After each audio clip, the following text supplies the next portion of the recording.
শান্তিপ্রিয়। পৃথিবীতে মুসলমানদের চাইতে শান্তিপ্রিয় আর কোনো জাতি নাই, হতে পারে না। আলহামদুলিল্লাহ বলেন। এখন আল্লাহ তাআলা বলছেন যে ফামান তাবিয়া হুদায়া ফালা খাউফুন আলাইহিম ওয়ালা হুম ইয়াহজানুন। প্রিয় ভাই, সব কোরআনের কথা বলতে গেলে রাতের পর রাত লেগে যায়, কারণ এক মহাসমুদ্র। এটা কি মহাসমুদ্র? কোরআন। এই কোরআন আল্লাহ তাআলা আমাদেরকে শুধু তেলাওয়াত করতে পাঠান নাই। আমাদের অভ্যাস হয়েছে যে খালি তেলাওয়াত করি, মুখস্থ করি। দেখেন না, রমজান মাস শেষ হয়ে গেলে পরে বন্ধু বান্ধব আত্মীয় স্বজন সব এক জায়গায় বসে এক একজন গল্প করে, ভাই আমার পুত্রবধূ 13 খতম, আমার বউ 7 খতম, আমার নাতনি 11 খতম, আর আমি এমনি খতম হয়ে গেছি। প্রিয় ভাই সব, আপনারা বলেন কোরআন শরীফকে এইভাবে শুধু খতম করার জন্য আসছে? আমি কিন্তু আপনাদের কোরআন শরীফ পড়া বা খতম করা নিষেধ করছি না। আমি উদ্দেশ্য বোঝাতে চাচ্ছি, আল্লাহ তাআলা এই কোরআনের জন্য নাজিল করেন নাই যে আমরা জ্বলবো আর পড়বো আর বুঝবো না। আচ্ছা ভাই, একটা বইয়ের নাম কোন তো পৃথিবীতে? একটা বইয়ের নাম আমাকে শুনান যে বইটা মানুষেরা না বুঝে পড়ে। পারবেন বলতে? পারবেন না। এমনকি আপনার ছোট্ট বাচ্চা কেজি 1, কেজি 2, কেজি 3-তে পড়ে, বা কি জানি কয়, নার্সারি গ্রুপে পড়ে, তারেও দেখবেন প্রত্যেকটা শব্দ বানান করিয়া অর্থ সহকারে বুঝে পড়ে। বলেন ঠিক কিনা? কিন্তু কপাল পোড়া মুসলমান জাতি একমাত্র মাজলুম কিতাব, আল্লাহর কিতাব কোরআন শরীফ পড়ে, অথচ কিছু বোঝে না। ঠিক কিনা? আমি যদি এখন জিজ্ঞেস করি যে আপনারা কোরআন বুঝে পড়তে পারেন কয়জন, হাত তোলেন। যদি বলি হাত কি কম বেশি উঠবে না কম উঠবে? সেই জন্য হাত উঠাইতে বললাম না। এটা আমাদের জন্য কপাল পোড়ার লক্ষণ। কি পোড়ার লক্ষণ? বিশ্বাস করুন ভাই, কোরআন শরীফ তাবিজ লেখার জন্য আসে নাই, কোরআন শরীফ ঝুলে ঝুলে আপনি পড়বেন এই জন্য আসে নাই। কোরআন আসছে তেলাওয়াত করবেন, বুঝবেন, আমল করবেন। হাদিস শরীফে এসেছে কোন সাহাবীর একটা সূরা শেষ করতে বছরের পর বছর চলে যেত। কারণ কি? কারণ হলো তারা একটি আয়াত পড়তেন, বুঝতেন, বাস্তব জীবনে আমল করতেন, আরেকটা আয়াত পড়তেন, বুঝতেন, আমল করতেন, তারপরে আবার আরেকটা পড়তেন, আমল করতেন। এভাবে করে সাহাবীরা কোরআন পড়তেন, বুঝতেন, আমল করতেন। ফলে এই সাহাবীরা যখন বিয়ে শাদী করতেন, সাহাবীরা যখন ব্যবসা বাণিজ্য করতেন, সাহাবীরা যখন কেনা বেচা করতেন, পারিবারিক জীবন যাপন করতেন, হাঁটাচলা করতেন, তখন মানুষেরা বুঝতে পারত, অনুভব করতে পারত যেন জীবন্ত কোরআন শরীফ চলাফেরা করছে। কোরআন যাদের কাছে, তাদের আমলের মধ্যে পরিবর্তন আসতে হবে। তো এরকম একটা বৈপ্লবিক কিতাব যাদের কাছে, তাদের তো আমলের মধ্যে পরিবর্তন আসবে। কি পরিবর্তন আসবে? এরা যদি ব্যবসায়ী হয় ওজনে কম দেবে না। সুবহানাল্লাহ কবেন না? আর এখন আমরা যা করি, সুবহানাল্লাহ থুইয়া খালি নাউজুবিল্লাহ কোয়া দরকার। ঠিক কিনা ভাই? মুসলমানের চাইতে এত ওজনে কম দেওয়ার লোক আর আছে কিনা সন্দেহ। ওজনে দেবে কম, খাদ্যে দেবে ভেজাল, সাক্ষী দেবে তো মিথ্যা সাক্ষী দেবে, ওয়াদা খেলাপ করবে, আমানতের খেয়ানত করবে, এরপরে ধার করবে, টাকা শোধ করবে না। ছেলে দিয়ে বলাবে, বলো আব্বা বাড়ি নেই। এখন সে যাইয়া যে টাকা চাইতে আসছে তাহলে বলে যে আব্বা বলছেন আব্বা নাকি বাড়ি নেই। বুঝতে পারছেন কথা? এই হলো মুসলমান। নাউজুবিল্লাহ কোন। এই জন্য আল্লাহ তাআলা নবী বলেছেন, ওয়ামান আমেলা বিহি উজেরা, যে ব্যক্তি কোরআন পড়বে, আমল করবে, আল্লাহ তাকে পুরস্কার দিবেন। কোথায় কোথায় দেবেন কোন তো? 2 জায়গায় দেবে, ইহকালেও দেবে, পরকালেও দিবে। দুনিয়ার পুরস্কারটা কি? দুনিয়ার পুরস্কারটা হলো যে চিন্তা থাকবে না, আর কোনো ভয় থাকবে না। ভয় থাকবে না কিসের? ভয় থাকবে না যেই সমাজে কোরআন মানা হবে, যেই সমাজের আইনের উৎস হবে কোরআন, ওই সমাজের মধ্যে চুরি, ডাকাতি, জেনা, ব্যভিচার, হত্যা, ধর্ষণ থাকবে না। কাজী ভীতি শূন্য, সমৃদ্ধিপূর্ণ, নিরাপত্তাপূর্ণ একটি সুন্দর সমাজ উপহার দেবে এই কোরআন। সুবহানাল্লাহ।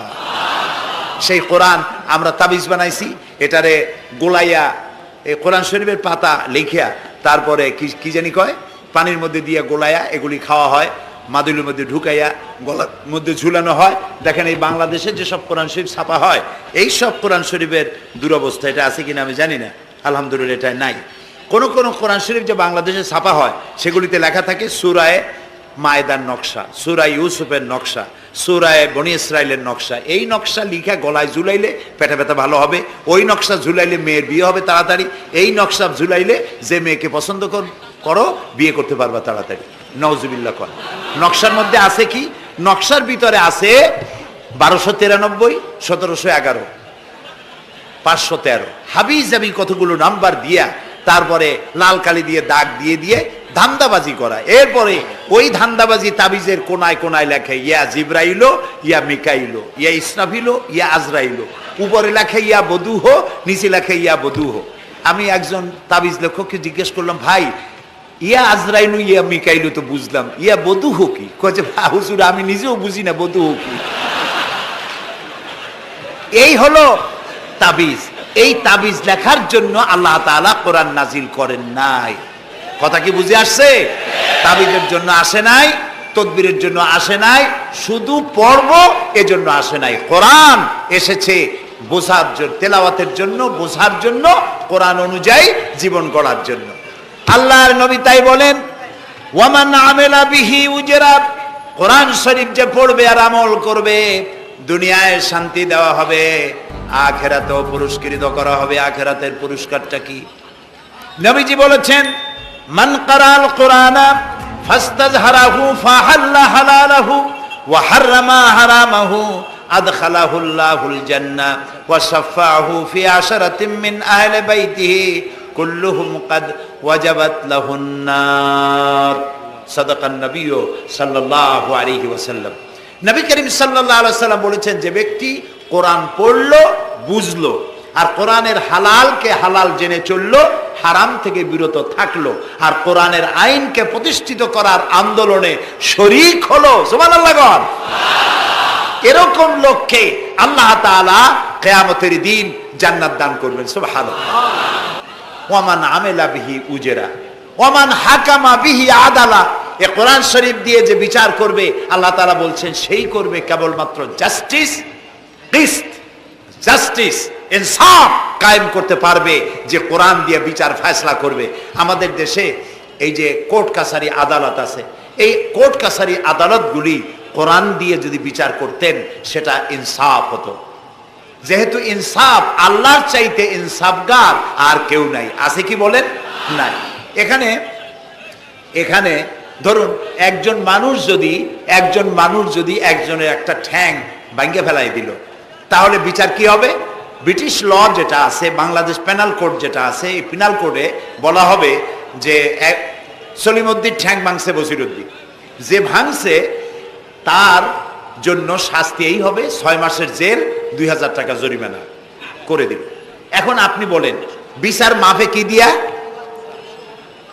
ইনসাফের প্রতীক কি? ইনসাফের প্রতীক দাড়িপাল্লা। এই দাড়িপাল্লায় এখন আপনি ওজন দেন ইনসাফ। ঠ্যাং ভাঙছে কার? সলিমউদ্দিন, তার ভাঙ্গা ঠ্যাং এক পাশে থন, এক পাল্লায়। আর বসিরউদ্দিন ভাঙছে ঠ্যাং, সেই কারণে তার 2000 টাকা জরিমানা আর 6 মাসের জেল আর এক পাল্লায় রাখেন। এবার দাড়ি ধরে টান দেন, সমান হবে? যদি 50,000 টাকা জরিমানা হয় আর 6 বছরের জেল হয়, তাও কি সমান হবে? হবে না। সমান হবে কি হলে? সমান হবে ওই সলিমউদ্দিন ভাঙ্গা ঠ্যাং এক পাল্লায় দাও, আর যে ভাঙছে তার নাম কি? বসিরউদ্দিন। বসিরউদ্দিন কেউ যদি থাকেন রাগ করবেন না, আমি একটা দৃষ্টান্ত দিচ্ছি। এখন ওই বসিরউদ্দিন ভাঙ্গা, তারও একটা ঠ্যাং ভাঙ্গিয়া যদি এই পাল্লায় রাখেন, এখন যদি টান দেন, তাহলে সমান হবে কিনা বলে? এটা হচ্ছে কোরআন। এই কোরআন বলছে পায়ের বদলে পা, হাতের বদলে হাত, নাকের বদলে নাক, চোখের বদলে চোখ, জানের বদলে জান। সুবহানাল্লাহ। এটা ইনসাফ। এই ইনসাফ হচ্ছে কোরআনের দেওয়া ইনসাফ। সুতরাং আল্লাহ তাআলা নবী বলছেন, ওয়ামান হাকামা বিহি আদালা, যে ব্যক্তি এই কোরআন দিয়ে বিচার ফয়সালা করবে, যে ব্যক্তি, যে পরিবার, যে সমাজ, তারা ইনসাফ কায়েম করতে পারবে। যেহেতু আল্লাহর চাইতে ইনসাফগার পৃথিবীতে আর কেউ নাই, আকাশেও নাই, জমিনেও নাই। রাসূলুল্লাহ বলছেন, ওয়ামান দা ইলাইহি হুদিয়া ইলা সিরাতিল মুস্তাকিম, যে ব্যক্তি কোরআনের দিকে মানুষকে দাওয়াত দেয়, সেই একটি সহজ সরল রাস্তার দিকে দাওয়াত দেয়, যে রাস্তার শুরু পৃথিবী থেকে আর রাস্তার শেষ জান্নাতুল ফেরদাউসে গিয়া। সুবহানাল্লাহ। এটা হচ্ছে সেই কোরআন। বুঝতে না পারার কারণে আমরা বিপদে পড়েছি। প্রিয় ভাই সব, আপনারা আছেন কষ্টে, বসেছেন পানির মধ্যে, আছেন দাঁড়াইয়া, মাথার উপরে ছেঁড়া সামিয়ানা বিরক্ত করছে। আমি লম্বা করতে চাই না। অল্পের মধ্যে ছেড়ে দেই, যাতে করে আপনাদেরও সুবিধা হয়, কষ্ট না হয়।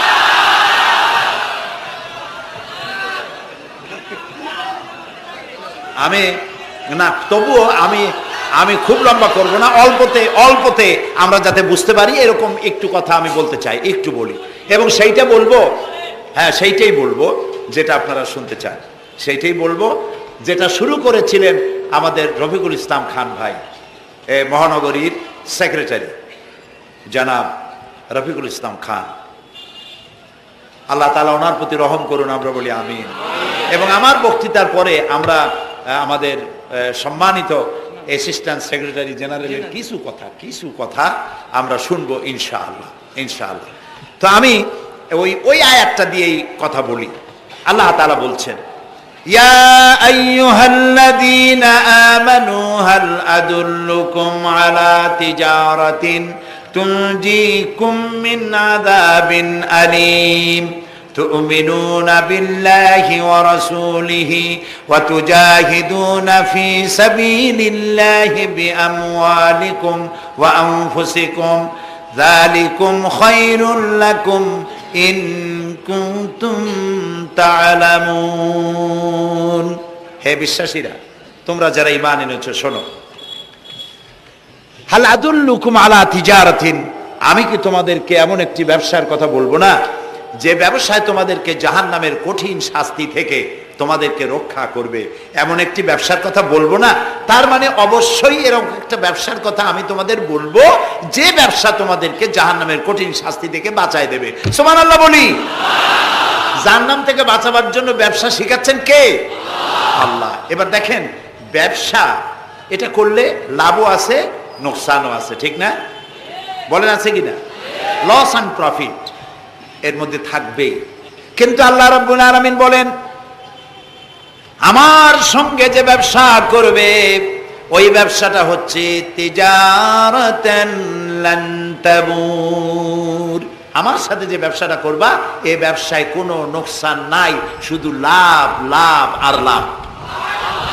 কে বলতেছেন? এরকম একটা ব্যবসা করবেন? আমি জানি আমরা লাভের ব্যাপারে খুব আছি, নোকসানে আমরা কেউ নাই। মানুষ লেখাপড়া জানুক আর না জানুক, লাভ যেখানে সেখানে মানুষ ঝাঁপ দেয় তাড়াতাড়ি। ওই যে বলে না যে এই হিসাব না জানলে কি হবে, কম দিলে টের পায়। আমরা লাভ খুব ভালোই বুঝি, এই জন্য এটা কোরআনও নয় হাদিসও নয়, একটি রূপক কথা। এক ব্যবসায়ী নেকে কিয়ামতের দিন হাজির করা হবে, ফেরেশতা তাকে বলবে যে আল্লাহর বান্দা, তোমার পাপ আর পুণ্য, নেক আর বদ এই দুটি সমান সমান হয়ে গেছে, 50-50, এখন কোন জায়গায় যাবা? কও বেহেশতে যাবা না দোজখে যাবা? ব্যবসায়ী লোকটা কিছু জানে না, সে কয় যে ফেরেশতা ভাই, আমি তো দোজখে চিনি না, বেহেশতেও চিনি না, সারা জীবন ব্যবসা করছি, যে জায়গায় গেলে আমার 2 টাকা লাভ হয় ওইখানে আমার পাঠাবো। তো মানুষ লাভ খুব ভালো বোঝে এবং লাভের দিকে মানুষ ঝোঁকে বেশি। এই জন্য আল্লাহ তাআলা বলছেন, হাল আদুল্লুকুম আলা তিজারাতিন তুনজিকুম মিন আযাবিন আলিম, যেটা লাভ আর লাভ। আমার সাথে ব্যবসা করো, শুধু লাভ হবে। তো এই ব্যবসার মধ্যে পুঁজি হলো 3টা। ব্যবসার মধ্যে পুঁজি কয়টা? 3টা। আল্লাহ রাব্বুল আলামিন বলেন, তুমিনুনা বিল্লাহি ওয়া রাসূলিহি ওয়া তুজাহিদুনা ফি সাবিলিল্লাহ। 3টি পুঁজি। একটি হলো আল্লাহর প্রতি ঈমান, রাসূলের প্রতি ঈমান এবং আল্লাহর রাস্তায় জিহাদ করা, মাল দিয়া জান দিয়া। এই কয়টা হলো? 3টা। চলুন এই 3টি কথার ব্যাখ্যা করে তারপরে মোনাজাত করব সংক্ষেপে, যেন আমরা আল্লাহর সাথে ব্যবসাটা শুরু করতে পারি আজকে থেকেই। আল্লাহ যেন তৌফিক দেন, বলেন আমিন।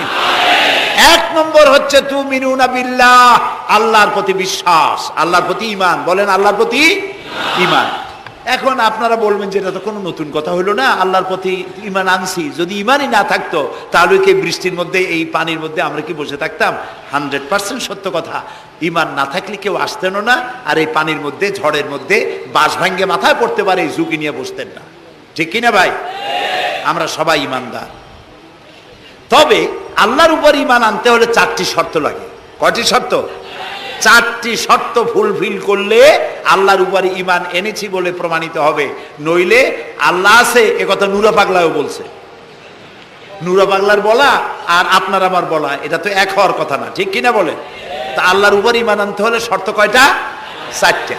এক নম্বরের শর্ত হলো আল্লাহর জাত সম্পর্কে স্বীকার করে নেওয়া, আল্লাহর অস্তিত্ব, আল্লাহ আছেন এটা মেনে নেওয়া।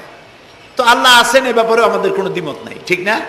এবং কোরআনে কারীমের ছোট্ট একটি সূরায় আল্লাহ তাআলা তার নিজের জাত সম্পর্কে এভাবে বলেছেন, কুল হুয়াল্লাহু আহাদ।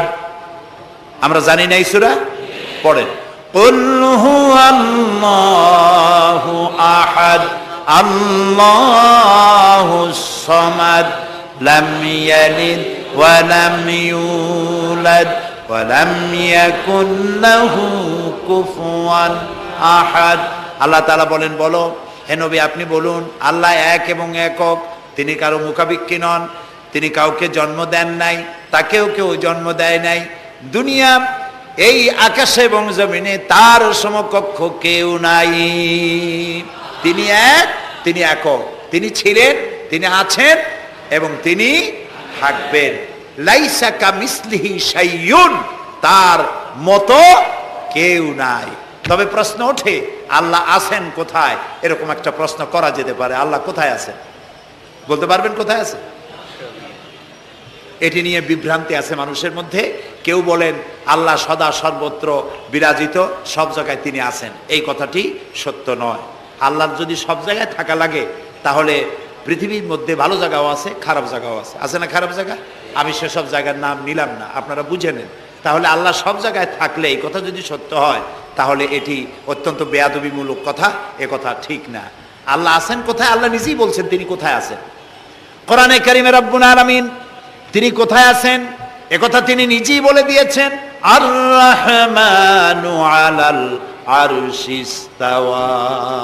আল্লাহ তাআলা আরশের উপরে আছেন, সুবহানাল্লাহি ওয়া বিহামদিহি। এবং প্রত্যেক রাত্রে তিনি শেষ রাত্রে প্রথম আকাশে আসেন, নবী করিম সাল্লাল্লাহু আলাইহি সাল্লাম বলেছেন। প্রিয় ভাই সব, তো আল্লাহ তাআলা সদা সর্বত্র বিরাজমান যে কথাটা বলা হয় এটা আক্ষরিক অর্থে ওরকম না, এটা ব্যাখ্যা সাপেক্ষে কথা। আল্লাহ সদা সর্বত্র সব জায়গা সম্পর্কে ওয়াকিফাল, তিনি সব জানেন, সব দেখেন। তিনি সামিউন, তিনি বাসিরুন, তিনি দেখতে পান, তিনি শুনতে পান। আপনার আমার দেখার মধ্যে কোনো বাধা, প্রাচীর, অবস্ট্রাকশন কিছু একটা থাকতেই পারে। আল্লাহর দেখার মধ্যে কোনো বাধা নাই। অন্ধকার রাতেও দেখেন, কুয়াশাচ্ছন্ন হলেও দেখেন, মেঘের মধ্যেও দেখেন, তার দেখায় কোনো বাধা নাই, তার শোনায় কোনো বাধা নাই। এমনকি মহাসাগরের অতল তলদেশে ছোট্ট পাথরের গায়ে লাগানো একটি ছোট্ট পোকা, যাকে মাইক্রোস্কোপ যন্ত্র ছাড়া দেখা যায় না, এমন ছোট্ট সূক্ষ্ম একটি পোকাও যদি, ক্ষুদ্র একটি পোকাও যদি পেটের জ্বালায় অথবা ক্ষুধার জ্বালায় চিৎকার মারে, কেউ শুনতে পায় না। আরশের মালিক আল্লাহ রব্বুল আলামিন তা শুনতে পান। এ হচ্ছে আল্লাহ, তিনি সব শুনতে পান, সব দেখতে পান। তার জাত সম্পর্কে স্বীকার করে নেওয়া, মেনে নেওয়া, তিনি আছেন, তার শক্তি সহকারে তাকে মানা। আমরা যে কোনো জিনিস বিশ্বাস করি তার শক্তি সহকারে বিশ্বাস করি। বাতাসকে বিশ্বাস করি, প্রচন্ড বেগে বয়ে গেলে আমাদের মাথার উপরে যা আছে ভেঙে চুরে সব শেষ করি ভালো, এভাবে বিশ্বাস করি। পানিকে বিশ্বাস করি, সে চুবায়ে মারতে পারে, ডুবায়ে মারতে পারে। পানির চুবানো ভিজানো এ শক্তি পানির আছে। আমরা আগুনকে বিশ্বাস করি, জ্বালিয়ে পুড়িয়ে ছাই করে দিতে পারে, এভাবে আগুনের শক্তি সহকারে বিশ্বাস করি। সাপকে বিশ্বাস করি, বাঘকে বিশ্বাস করি, দংশন করলে, থাবা মারলে কাম সারা। পয়জনকে বিশ্বাস করি, খাইলে পরে মরে যেতে পারি, শক্তি সহকারে বিশ্বাস করি, ঠিক না? এখন আল্লাহরে বিশ্বাস করি, এই কথা শুধু বললেই হবে না, আল্লাহকে বিশ্বাস করতে হবে তার গুণ সহকারে। সেই জন্য 4টি শর্তের 1 নম্বর শর্ত হলো আল্লাহর অস্তিত্বকে মানা। 2 নম্বরের শর্ত হচ্ছে আল্লাহর গুণাবলীকে স্বীকার করা, মেনে নেওয়া। আল্লাহর গুণাবলী কি? কোরআন শরীফে আল্লাহর অনেকগুলি নাম আছে। আল্লাহ এ হচ্ছে ইসমে জাত। আল্লাহ এটা কি? ইসমে জাত। আসল নাম কি? আল্লাহ।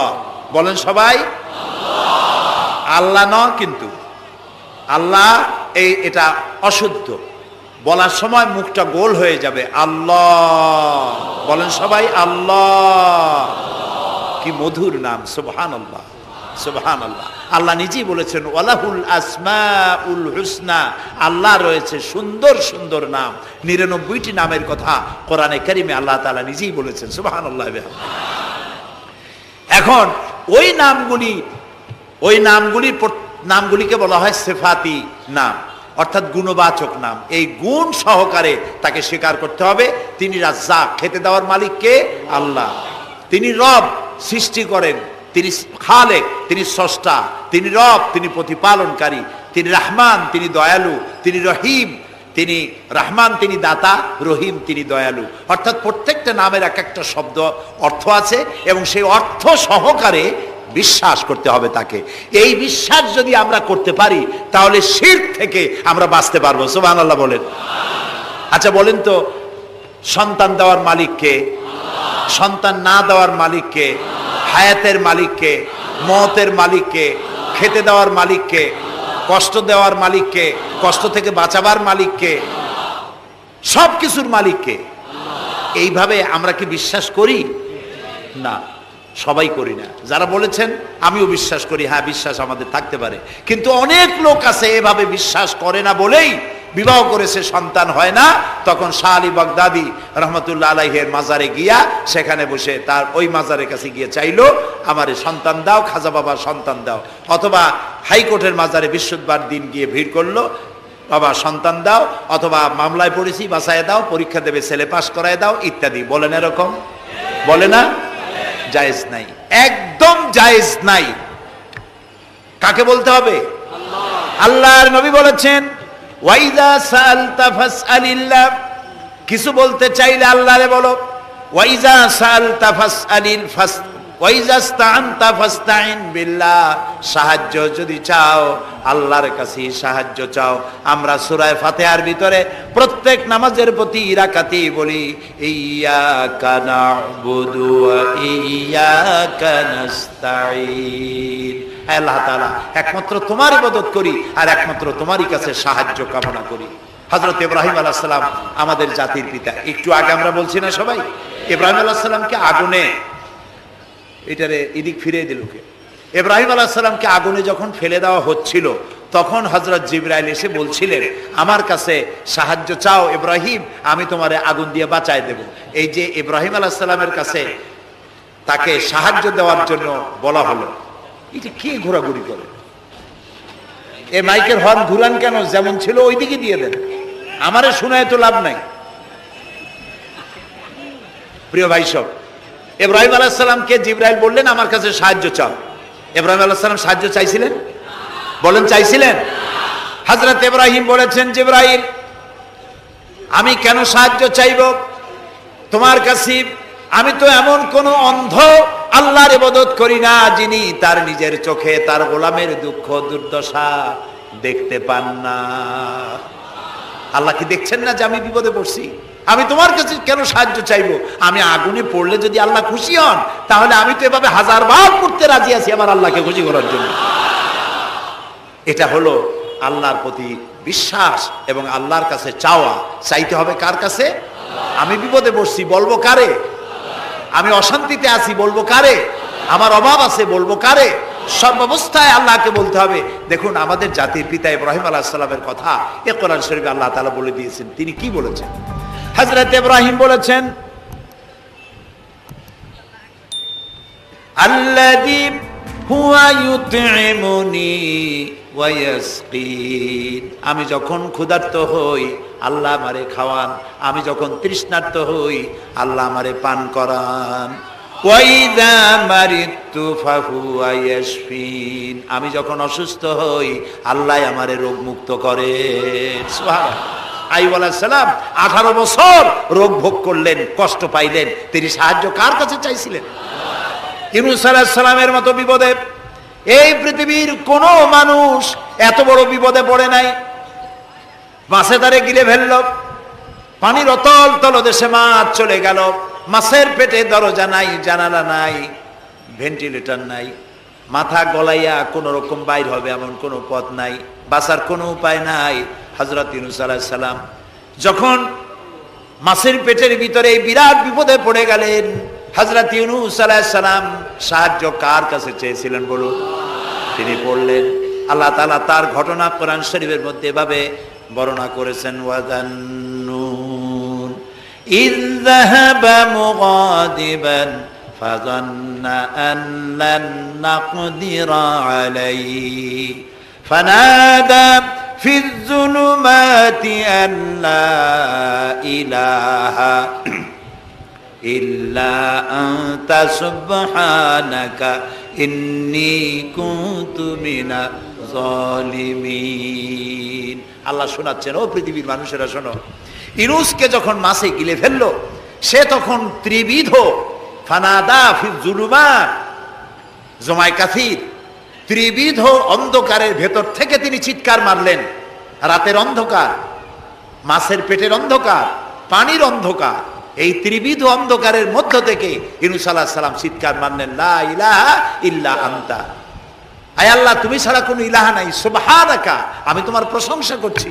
আয় আল্লাহ তাআলা, আমি আমার নফসের উপরে জুলম করেছি, আমার উপরে আমি জুলম করেছি। আল্লাহ তাআলা এই চিৎকার শুনেছিলেন, শুনেছেন? হযরত ইউনূস আলাইহিস সালাম মাছের পেটের ভিতরে বসে যেই চিৎকার মেরেছিলেন কেউ শুনতে পায় নাই, পানির ভিতরে কেউ শোনে নাই, জমিনে কেউ শোনে নাই, অন্তরিক্ষেও কেউ শুনতে পায় নাই। আল্লাহ রাব্বুল আলামিন বলেন, আমি আরশের মালিক, ইউনূসের চিৎকার আমি শুনেছি, শুধু শুনি নাই, জবাবও দিয়ে দিয়েছি।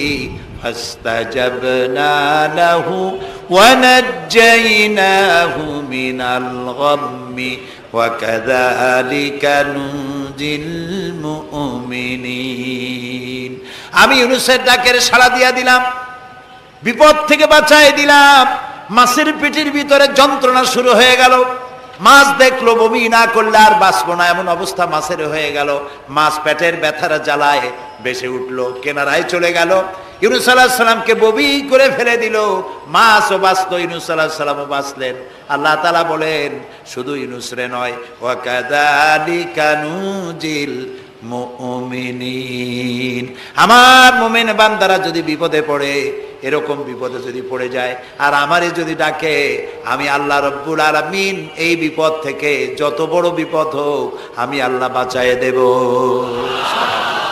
তা আল্লাহ বিপদ থেকে বাঁচাবেন, আর আমি মুসলমান বিপদে পড়েছি, মাজারে গিয়া চাইলাম, নাউযুবিল্লাহ। বিশ্বাস করুন ভাই, বিশ্বাস করুন, কবরের ভিতরে যিনি শুয়ে আছেন, যত বড় পীর হোক, যত বড় খাজা বাবা হোক, আপনাকে সাহায্য তিনি করতে পারবেন না, পারবেন না, পারবেন না।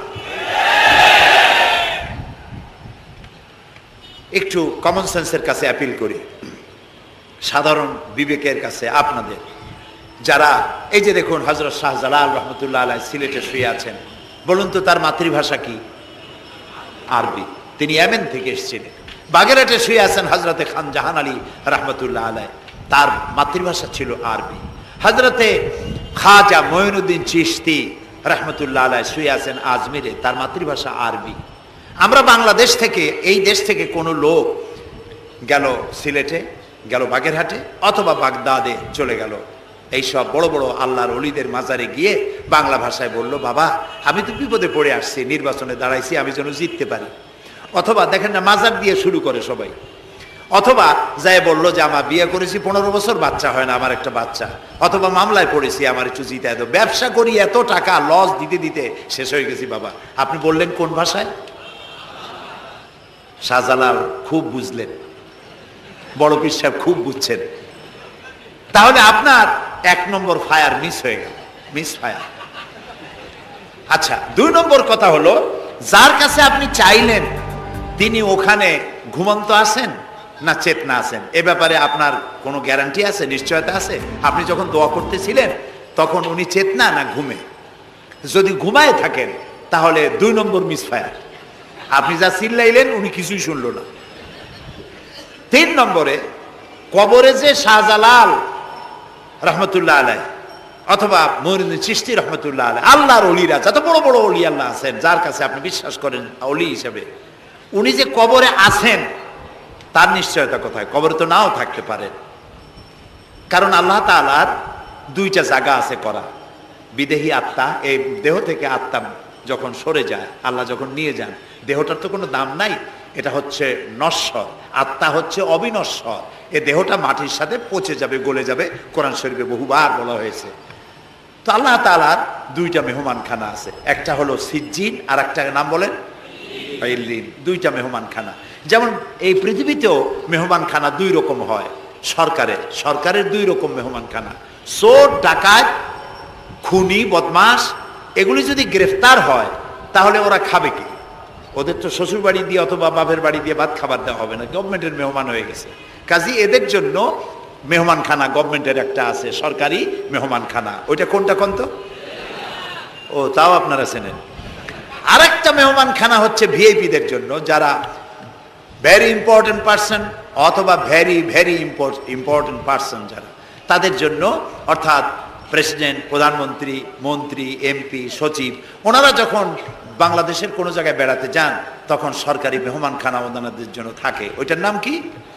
সার্কিট হাউস, ডাক বাংলা ইত্যাদি, রেস্ট হাউস, এগুলি তার জন্য থাকে।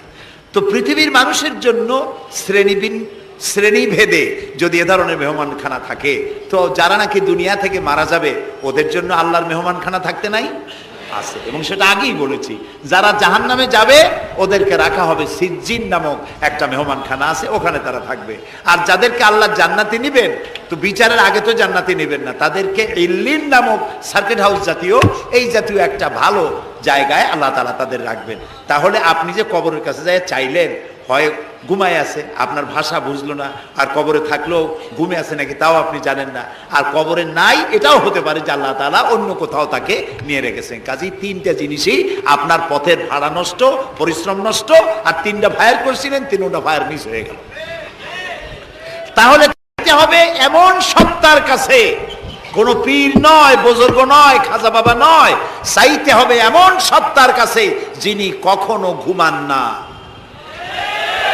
যিনি বাংলাও বোঝেন, ইংরেজিও বোঝেন, আরবিও বোঝে, উর্দুও বোঝে, সকল ভাষা যিনি সৃষ্টি করেছেন। সেরকম কেউ কি আছেন? আছেন? কি নাম তা? এক আঙ্গুল আকাশের দিকে উঁচু করে বলেন, নাম কি? আরো জোরে বলেন, আবারও বলেন, সুবহানাল্লাহ, আলহামদুলিল্লাহ বলেন। এই জন্য নবী করিম সাল্লাল্লাহু আলাইহি ওয়াসাল্লাম বলছেন, ওয়াইজা সাআলতা ফাসআলিল্লাহ, কিছু বলতে হলে আল্লাহরে বলো। ওয়াইজাস্তাআনতা, সুয়াল করলে আল্লাহরে বলো। ওয়াইজাস্তাআনতা ফাস্তাইন বিল্লাহ, আর যদি সাহায্যের প্রয়োজন হয় কোনো ব্যাপারে, যে কোনো ব্যাপারে সাহায্যের প্রয়োজন, আল্লাহর কাছে চাও। আমাদের অবস্থা হলো এই যে ইমাম তো দুর্বল, বিপদে পড়লেই দৌড় দেয় মাজারের দিকে। মুসলমানের সম্পর্ক মাজারের সাথে হবে না, সম্পর্ক হবে মসজিদের সাথে। আল্লাহর নবী যখনই বিপদে পড়তেন, মুসিবতে পড়ে যেতেন, সঙ্গে সঙ্গে উজু করে মসজিদে নববীর ভিতরে প্রবেশ করতেন, 2 রাকাত কাজায়ে হাজাতের নামাজ পড়তেন, আল্লাহর দরবারে হাত তুলতেন, চোখের পানি ছেড়ে দিতেন, আল্লাহ রাব্বুল আলামিনের দরবারে মোনাজাত কবুল হয়ে যেত। নবীজি আমাদেরকে উপদেশ দিয়েছেন, বিপদে যদি পড়ো, মুসিবতে যদি পড়ে যাও, উজু করো, মসজিদের ভিতরে ঢুকে যাও, কাজায়ে হাজাতের নামাজ পড়ো, আর সেজদায় পড়ে চোখের পানি দিয়া, গাল ভিজানো নয়, চোখের পানি দিয়া যায় নামাজ ভিজিয়ে দাও, আর আল্লাহর কাছে প্রার্থনা করো, কাঁদতে থাকো। রব্বুল আলামিন, আল্লাহর নবী বলেছেন, বান্দা যদি গুনাহ মাফির জন্য গুনাহ করেছে, লজ্জায় অনুতপ্ত হয়ে অনুশোচনা করে বান্দা যখন কাঁদতে থাকে, চোখের পানি নাকের অর্ধেক আসতে না আসতে আল্লাহ রব্বুল আলামিন বান্দারে মাফ করে দেন।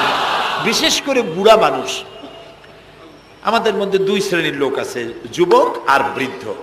মাহফিলগুলিতে আল্লাহর মেহেরবানি যুবকেরা অনেক বেশি আসে, আলহামদুলিল্লাহ বলুন। এরকম আসতে করলেন কেন? আপনি তাকায় দেখেন, ডানে বায় তাকান, ডানে বায় তাকান, দাড়ি পাকা কয়জন আছে দেখেন। 2%, 3% or 5% দাড়ি পাকা হতে পারে, 95% যুবক আর যুবক। সুবহানাল্লাহ, আলহামদুলিল্লাহ। বামপন্থীদের এখানেই কষ্ট, এখানেই কষ্ট। তারা চিন্তা করে এত কষ্ট করিয়া পয়সা করি দিয়া তারপরে কর্মী বানাইলাম, একটা মাহফিলে গিয়া কি এর একটা সমাবেশ দেখলো, মাহফিলে গেল, আমাদের পুকুরের জিয়ানো মাছগুলি সব ইসলামের পুকুরে চলে গেল। এটা তাদের জন্য হেভি লস। আসলে ওরা ধরে রাখতে পারবে না, ঠেকাইতে পারবে না। গায়ে তো মুসলমানের রক্ত, রক্ত কার? এসব যুবকেরা একটা মুসলিম মায়ের পেটে জন্মগ্রহণ করেছে, একটা মুসলিম পিতার জন্মে আসছে। আর রাসূলুল্লাহ যুবকদের ব্যাপারে যে কত কথা বলেছেন, সুবহানাল্লাহ বলো আগে। রাসূলুল্লাহ বলেছেন কিয়ামতের দিন আল্লাহর আরশের ছায়া ছাড়া কোনো ছায়া থাকবে না, প্রচন্ড রৌদ্র হবে, জমিনটা তামার মতো হয়ে যাবে। ইন্না লিল্লাহি ওয়া ইন্না ইলাইহি রাজিউন। সেই জায়গায় আরশের নিচে 7 শ্রেণীর লোকদেরকে আল্লাহ তাআলা জায়গা দেবেন। কয় শ্রেণী? ওর মধ্যে এক শ্রেণী হচ্ছে শাবুন নাশা ফি ইবাদাতিল্লাহ, ওই সব যুবক যারা রাত কাটিয়েছে আল্লাহর ইবাদতের মধ্য দিয়ে। সুবহানাল্লাহ। যুবকদের ইবাদতে আল্লাহ তাআলা বেশি খুশি হন, বেশি খুশি হন। কারণ হলো এই যে মসজিদের ইমাম সাহেব অথবা প্রাইমারি স্কুলের মাস্টার যদি বলে যে আমি ঘুষ খাই না, এই কথার কোনো দাম আছে? আপনি প্রাইমারি স্কুলের মাস্টার, আপনি মসজিদের ইমাম, আপনার ঘুষ দেবে কেটা? ঘুষ খাই না বললে তো হবে না। কোন মন্ত্রী যদি বলে, এসপি যদি বলে, দারোগা যদি বলে ঘুষ খাই না, 1000 বার দাম আছে, ঠিক না ভাই? এখন একজন বুড়া যদি বলে যে প্রত্যেক রাত্রে আমি তাহাজ্জুদ পড়ি, আপনি তো পড়বেনই, কারণ আপনার তো ঘুম আসে না। কাশিতে এমন পাওয়া পাইছে, চোরবাড়ির কাছে আসতে পারে না রাতের বেলায়, খালি কাশা, জম্মের কাশা। আর যুবকের তো তামাম দুনিয়ার ঘুম আইসে ঠাইসে ধরে। সেই যুবক সে যদি এই ঘুমকে দুহাতে ঠেলে দিয়ে যদি মধ্যরাতের পরে, রাতের 2/3 পরে যদি নামাজে দাঁড়ায় যায়, আল্লাহ রাব্বুল আলামিন খুশি হয়ে যান। সুবহানাল্লাহ বলো। এই যুবকদের সম্পর্কে রাসূলুল্লাহ কি সুন্দর কথা বলেছেন। রাসূলুল্লাহ বলেছেন উসিকুম বিশ-শাবাবে খায়রা ফাইন্নাহুম আরাক্কু আফইদা লাকাদ বাসানি আল্লাহু বিল হানিফিয়্যাতি সামহা ফাখালাফানি আশ-শুয়ুখ ওয়া হালাফানি আশ-শাবাব। সাদাকান নবী সাল্লাল্লাহু আলাইহি ওয়াসাল্লাম। নবী করিম সাল্লাল্লাহু আলাইহি ওয়াসাল্লাম বলেছেন, আমি তোমাদেরকে উপদেশ দিচ্ছি তোমরা যুবকদের ব্যাপারে কল্যাণকামী হবে। সুবহানাল্লাহ বলে। কারণ যুবকদের দিল নরম, আর আল্লাহ তাআলা আমাকে এই পৃথিবীতে উদারতা সহকারে দিন প্রতিষ্ঠার কাজে আমাকে পাঠিয়েছেন। আর এই পৃথিবীতে আমার আল্লাহর দেওয়া ইসলাম প্রতিষ্ঠা করার কাজে আমার বিরোধিতা করেছে বুড়োরা, আর সহযোগিতা করেছে যুবকেরা। দেখেন না রাসূলুল্লাহর সাথে বিরোধিতা কারা করলো? তাদের বয়স কত? আবু জাহেল, আবু লাহাব, উতবা, সাইবা, মুগিরা, ওলীদ, আবু সুফিয়ান, কুষ্টিসুদ্ধা, সকলের বয়স ছিল 40-এর ওপরে। আর مولاي صل وسلم دائما أبدا